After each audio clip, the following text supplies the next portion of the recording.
ذرا سوچئے، ایک ملک بنتا ہے آزادی کے نام پر، لیکن اس کی بنیاد رکھی جاتی ہے غلاموں کی محنت پر۔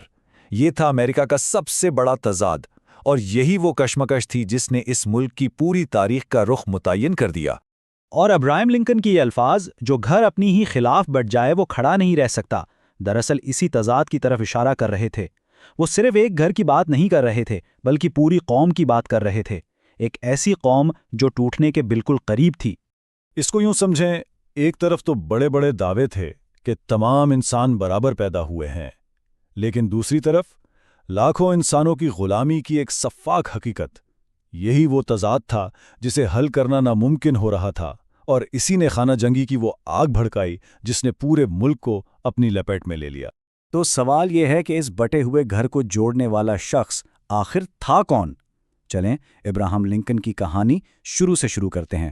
ایک لکڑی کے کیبنس ہیں، اور دیکھتے ہیں کہ کیسے غربت اور مشکلات نے اس شخص کے کردار کو بنایا جو آگے چل کر امریکہ کا صدر بنا۔ ان کی زندگی کا آغاز انتہائی غربت میں ہوا۔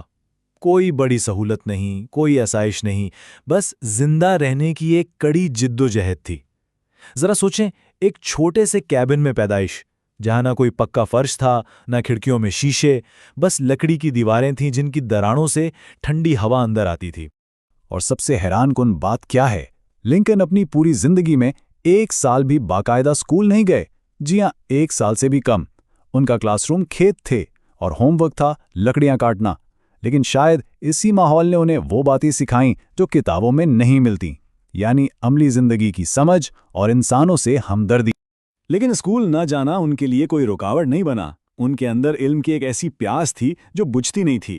وہ پڑوسیوں سے کتابیں ادھار مانگتے، رات کو آگ کی مدھم روشنی میں بائبل اور تاریخ پڑھتے، اور جو کچھ بھی ہاتھ لگتا اسے سیکھ لیتے۔ اور اس میں ان کی سوتیلی ماں سارا کا بہت بڑا ہاتھ تھا، جنہوں نے ان کے اس شوق کو پہچانا اور ہمیشہ ان کی حوصلہ افزائی کی۔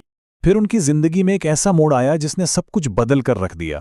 وہ ایک کشتی پر کام کرنے نیو اورلینز گئے، اور وہاں انہوں نے اپنی آنکھوں سے غلاموں کے بازار دیکھے۔ انسانوں کو جانوروں کی طرح بیچا جا رہا تھا، خاندانوں کو ایک دوسرے سے ہمیشہ کے لیے جدا کیا جا رہا تھا۔ کہتے ہیں کہ اسی منظر نے لنکن کے دل میں غلامی کے خلاف نفرت کی وہ آگ جلا دی جو پھر کبھی نہیں بجھی۔ اور ان کی ایمانداری کے قصے تو مشہور ہو گئے۔ ایک دفعہ کا ذکر ہے، وہ ایک دکان پر کام کرتے تھے اور غلطی سے ایک گاہک سے چند سینٹ زیادہ لے لیے۔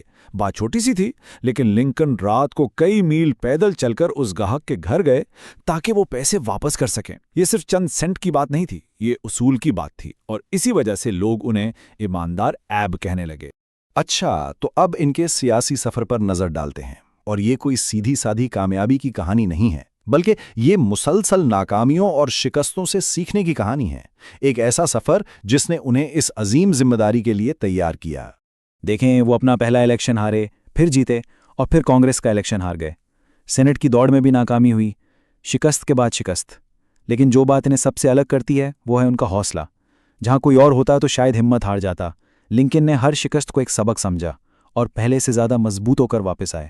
پھر 1854 میں ایک ایسا قانون آیا جس نے لنکن کو دوبارہ قومی سیاست کے میدان میں کھینچ لیا۔ یہ تھا کینسس نیبراسکا ایکٹ۔